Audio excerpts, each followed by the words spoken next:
Hi everybody and welcome to Heel Heat. My name is George Coles, and on this episode we're doing It Came From the Network. Topic of this It Came From the Network, we're continuing on our final video for Carnival Christmas, and yes, I know this is being released after Christmas. We're going to review Big Money Rustlas, which is a somewhat prequel to Big Money Hustlas, which if you don't know, are both movies put out by the Insane Clown Posse and members at the time of their record label Psychopathic Records. This has a kind of Western setting. The first one was set up more like a 70s blaxploitation film. This one obviously had a little bit more of a budget, a lot more appearances from friends and co-workers, I guess you would say. The reason this was chose, I gave you guys a vote on my last It Came From the Network. This got the most votes in the comments. With that being said, if you've never seen my videos, I grade everything on a 1 to 5 scale. Normally, since I am mostly a wrestling review channel, I go match by match. For this, I'm going to rate the entire movie. There are going to be spoilers if you haven't seen this yet. There's also a link in the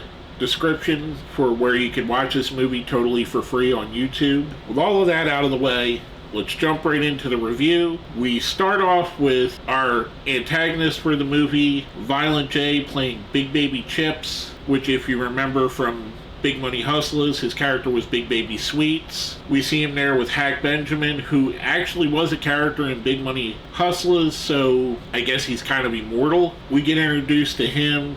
That's followed up with the guy that's going to be pretty much a narrator for the movie, and here's one of the many tie-ins to pro wrestling. We get Scott Hall in kind of his Razor Ramon gimmick. He breaks up the movie at several points, setting out by like the sign for the town saying how many people live there, and as people die he takes a number off, which is kind of cool.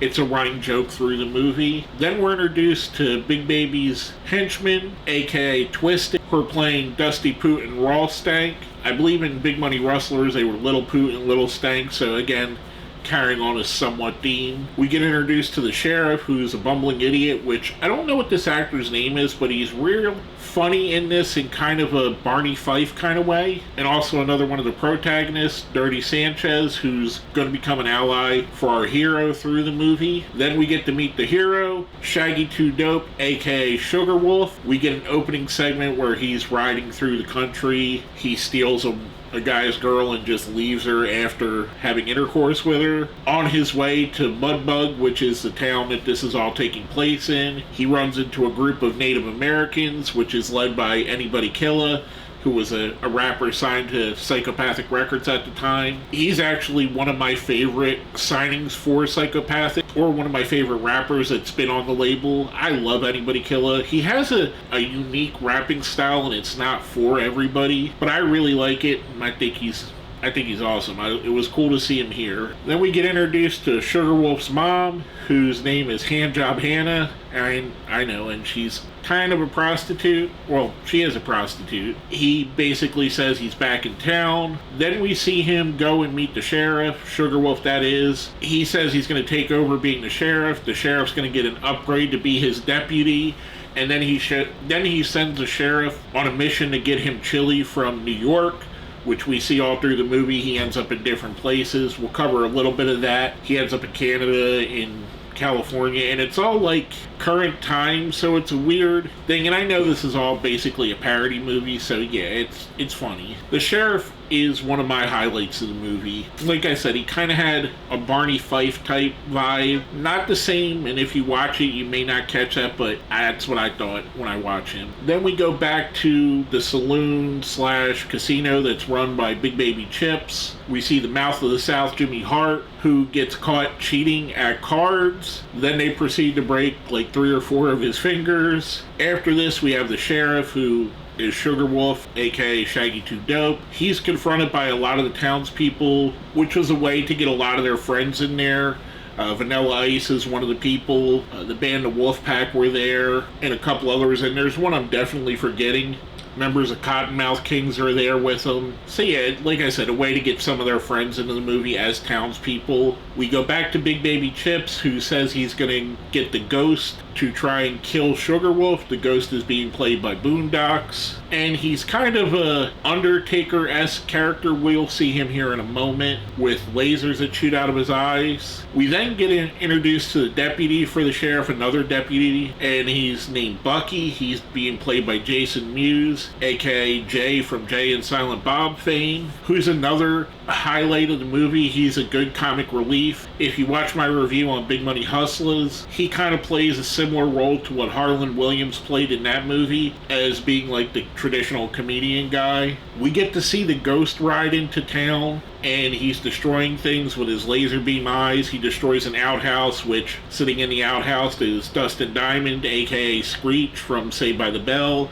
Again, more cameos. Like I said, it seemed that they had a lot more money to get more people involved. That leads to a showdown between Sugarwolf and the Ghost. As he's about to take out Sugarwolf, Dirty Sanchez throws Sugarwolf a mirror, which he reflects the laser beams, and that blows the Ghost up. The news gets back to Big Baby Chips, and I'm probably going to call him Big Baby Sweets because I almost did there, who says he's going to send out his second assassin, which is going to be the Foot. The Foot is being played by Too Tough Tony, which is, he's in like a steampunk motorized wheelchair with a gigantic foot that they're playing off as it smells really bad. We'll cover that in a moment. Sugarwolf goes on a date with a girl he met earlier in the movie named Tink, who's played by, and I'm going to say this because this is what she was billed as.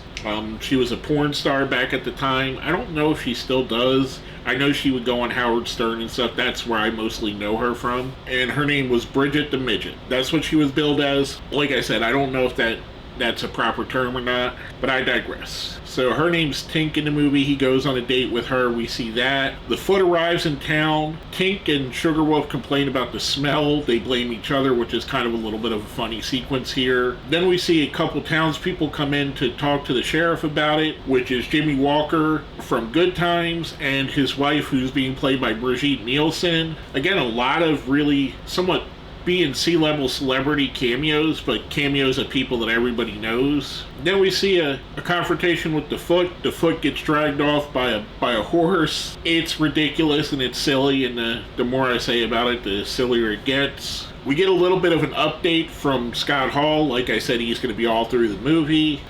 That's followed by Dusty Poot and Raw Stank being jailed. Kind of similar to what we've seen. Like I said, it takes a lot of what Big Money Rustlas had and plays a little bit of that. This is kind of similar to their interrogation scene in that movie. We see the sheriff out on one of his journeys, and I wanted to include this one as one of the places he stops. He's in California, and he just happens to happen upon Tom Sizemore. And it's kind of funny because Tom Sizemore starts telling him a story, and he basically blows off Tom Sizemore, who's a great actor. He was great in Saving Private Ryan. I really liked him in Natural Born Killers.